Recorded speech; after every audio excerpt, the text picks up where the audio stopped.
नमस्कार, आपण पाहत आहात मराठी साप्ताहिक निर्भीड सम्राटचे यूट्यूब चॅनल निर्भीड सम्राट मध्ये आपले स्वागत आहे।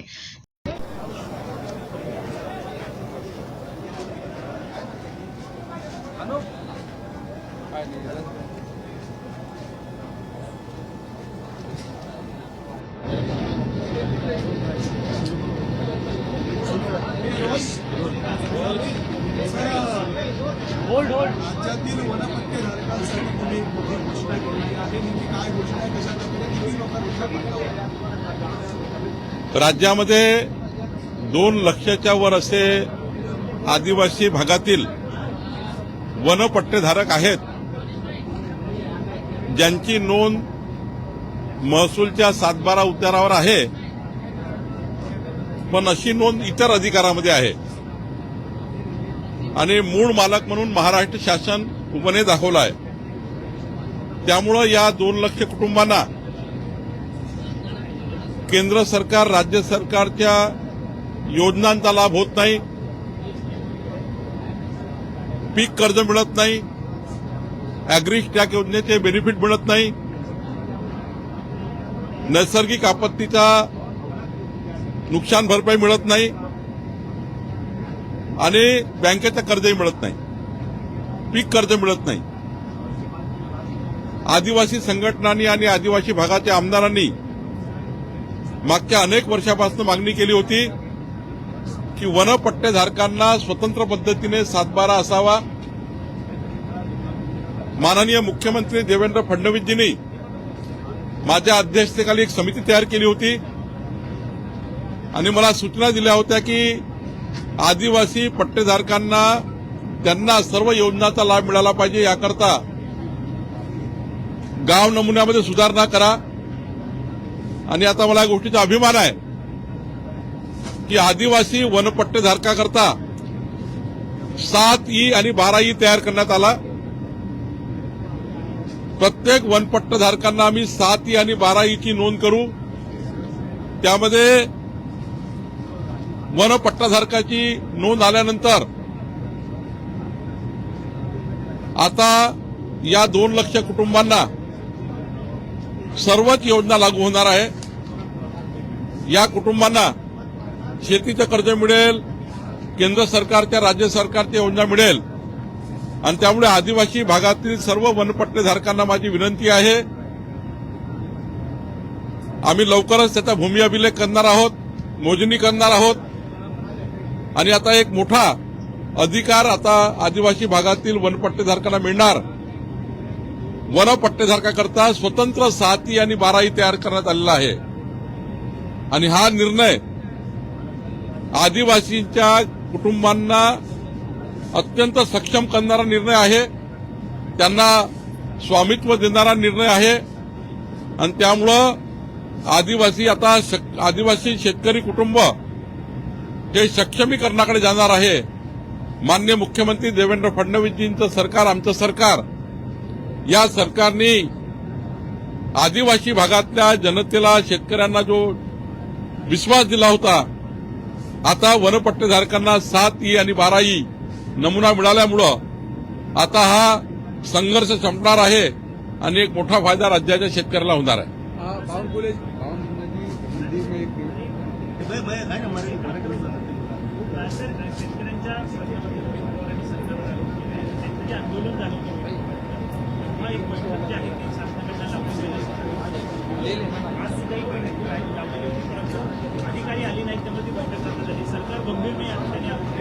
ऐसा है कि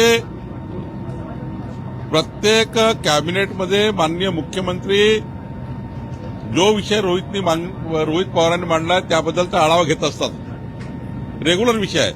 पण ही गोष्ट खरी आहे की रोहित पवारांचं आंदोलन सोडवताना शासनाने एक बैठक लावू असं म्हटलं, ती बैठक होईल ना, कुठं म्हटलंय। पण ज्या पद्धतीचा पाऊस पाणी चालू आहे, ज्या पद्धतीचं संपूर्ण त्या ठिकाणी अधिकारी आज अडलेले आहेत, म्हणजे अडकलेले आहेत, विमानं उतरत नाही आहे, 2-2 तास 3-3 तास विमानं लेट आहे, त्यामुळं काही अधिकारी आले नसतील, त्यामुळे बैठक टळली असेल, पुन्हा होईल बैठक। या सगळ्यामध्ये रोहित पवारांचं असं म्हणणं आहे की प्रवीण परदेशी विधान भवनात येतात, मात्र बैठकीला येत नाही, लोकप्रतिनिधी बैठकीला जातात, मात्र त्यांना त्यावेळी बैठकीला अधिकारी जर येत नसेल तर सरकारला कर्जमुक्ती द्यायची आहे की नाही, मग ही सरकार दिशाभूल का करणार? त्यांचं म्हणणं चूक आहे. रोहित पवारांचं म्हणणं चूक एवढ्याकरता आहे की ज्या विषयाकरता रोहित पवार भांडतात आहे तो विषय ऑलरेडी सरकारने टेकओव्हर केलाच आहे. प्रत्येक मंत्रिमंडळाच्या बैठकीच्या वेळी माननीय मुख्यमंत्री या सर्व विषयाचा आढावा घेतात आणि माननीय मुख्यमंत्र्यांनी जी कर्जमाफी दिली आहे ती स्वयंस्पष्ट आहे. निश्चितपणे त्यातले काही मुद्दे रोहित पवारांचे आहेत. त्या मुद्द्यावर बैठक झाली पाहिजे का झाली पाहिजे. आता एखादा अधिकारी याचं नाव घेऊन त्याला क्रिटिसाइज करणे काही योग्य नाही. सर, एक राजकीय प्रश्न आहे.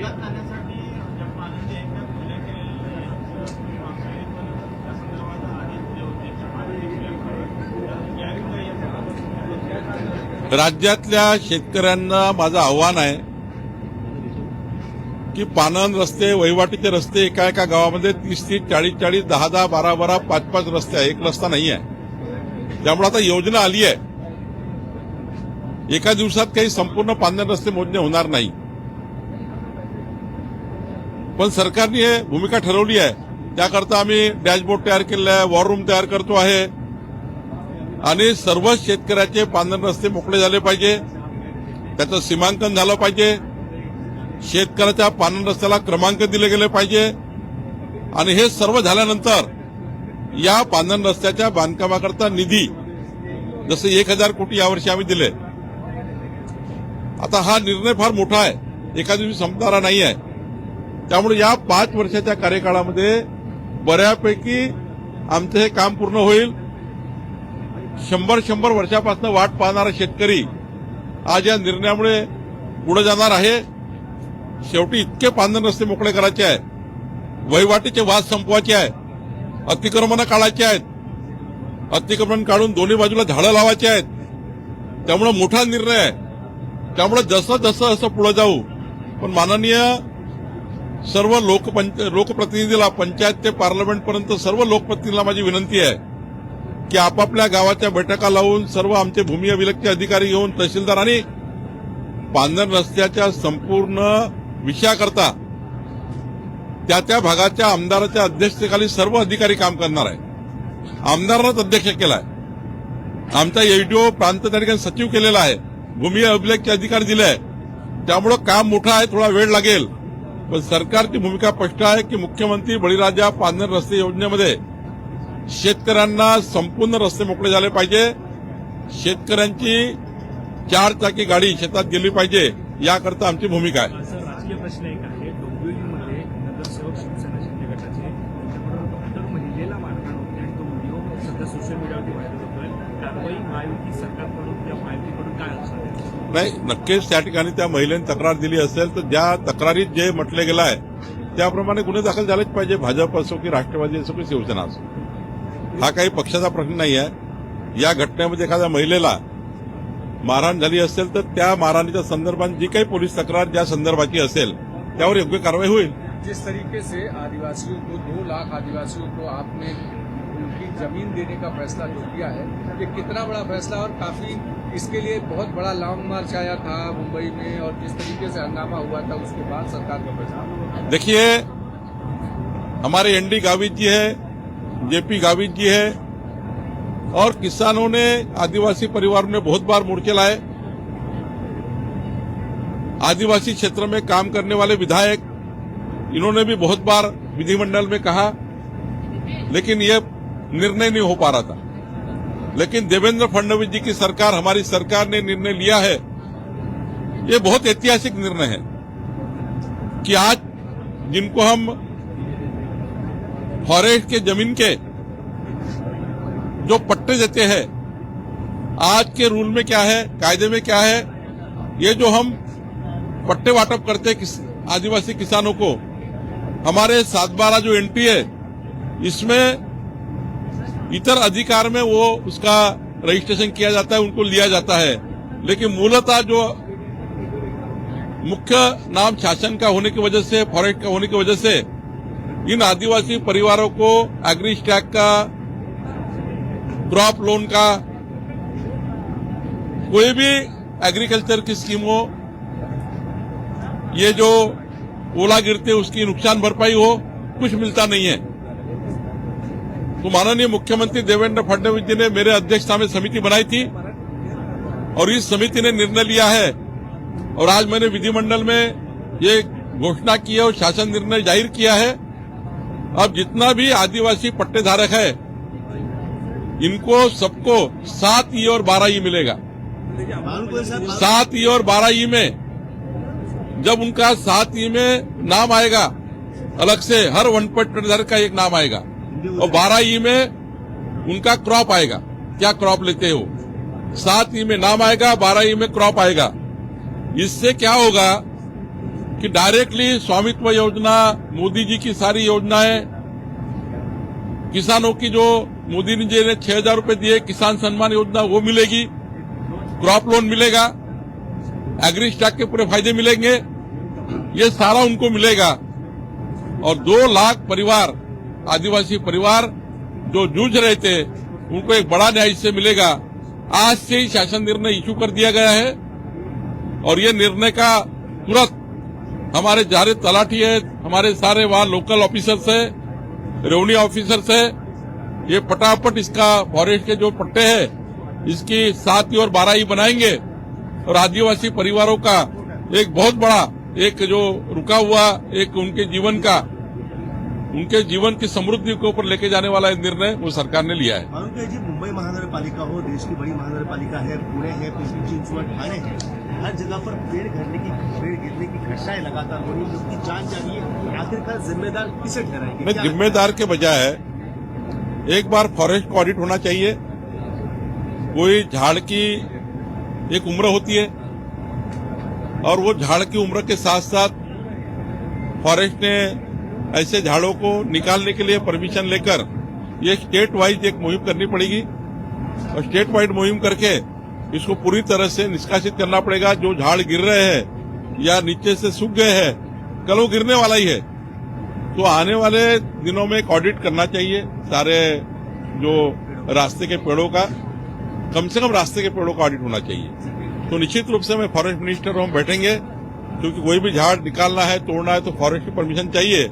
तो फॉरेस्ट ने सुमोटो एक इस साल में हम एक प्लान करेंगे कि जिन झाड़ों की उम्र हो गई है, जो झाड़ों को लेकर कोई नीचे में वो गिरने जा रहे, ऐसा एक कोई हमने उसका परीक्षण किया। आज तो परीक्षण की मशीन आती है कि हमने उसके रूट पे मशीन लगाया तो ये झाड़ नीचे से सूखा हुआ है या गीला है या उनकी जड़ें कितनी मजबूत है ये मालूम होता है। उसका एक कैमरा भी आता है, उसे देख सकते हैं। तो निश्चित रूप से फॉरेस्ट मिनिस्टर से मैं बात करूंगा इसको ऑडिट करने के लिए। सर, फॉरेन मंत्री संदर्भातला एक प्रश्न महत्वाचा होता की राज्यामध्ये परप्रांतीयांनी मोठ्या प्रमाणात जमिनी घेतलेल्या आहेत जे शेतकरी नाहीये, या संदर्भात आपण काही चौकशी अहवाल करणार आहोत? महाराष्ट्र कुळ कायद्यानुसार नियमावली आहे, परप्रांतीयांना शेतकरी असल्याशिवाय राज्यात जमीन घेता येत नाही। परंतु काल आपण बघितलं असाल सिंधुदुर्गमध्ये मोपा विमानतळ तयार झालं, त्याच्या आजूबाजूला परप्रांतीयांनी जमीन गेल्याच्या तक्रारी आल्या, आज धुळेमध्ये तक्रारी आल्यात। त्यामुळं महाराष्ट्र कुळ कायदा नियम ज्यांनी तोडलेला आहे, आम्ही जमाबंदी आयुक्ताच्या माध्यमातून संपूर्ण सर्वेक्षण करणार आहोत की परप्रांतीयांच्या रजिस्टर केलेल्या आहेत, जमिनी घेतलेल्या आहेत, त्यांनी कुळ कायद्याचा भंग केला असेल तर अशा जमिनी शासनाच्या नावाने जमा करू, या जमिनी शासन ताब्यात घेईल। चुकीच्या पद्धतीने रजिस्ट्री केली असेल आणि आमच्या महाराष्ट्रात या ठिकाणी शेतकरी नसताना शेती खरेदी केली असेल, जमिनी खरेदी केल्या असतील, हे नियमबाह्य आहे, हे महसूल कायद्याच्या कुळ कायद्याच्या विरुद्ध आहे। त्यामुळे याच्यावर आम्ही कारवाई करणार आहोत।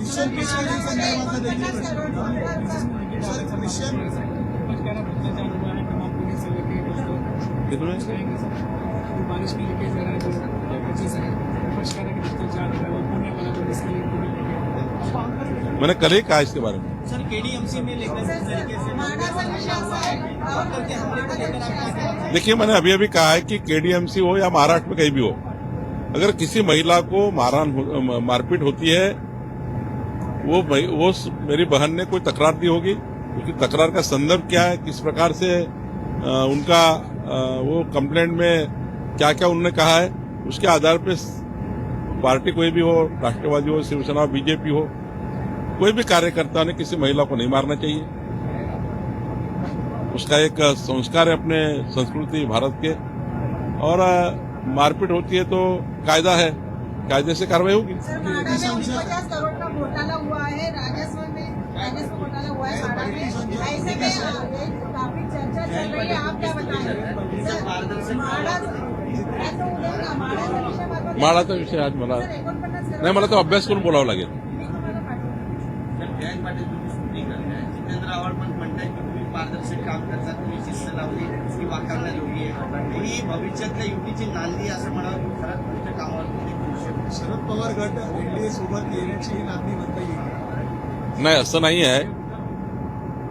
जयंत पाटील साहेबांनी आव्हाडजींनी जे काही सभागृहात अपेक्षा व्यक्त केल्या, त्यांच्या भागातले प्रश्न त्यांनी मांडले, त्यावर शासनाने पॉझिटिव्ह भूमिका घेतली आणि त्यामुळे सहज वाटतं की बाबा मंत्री किंवा शासन एखाद्या विषयाला पॉझिटिव्ह आहे, त्या विषयापुरतं सरकारचं अभिनंदन करण्याची प्रथा परंपरा महाराष्ट्राच्या विधिमंडळाची आहे।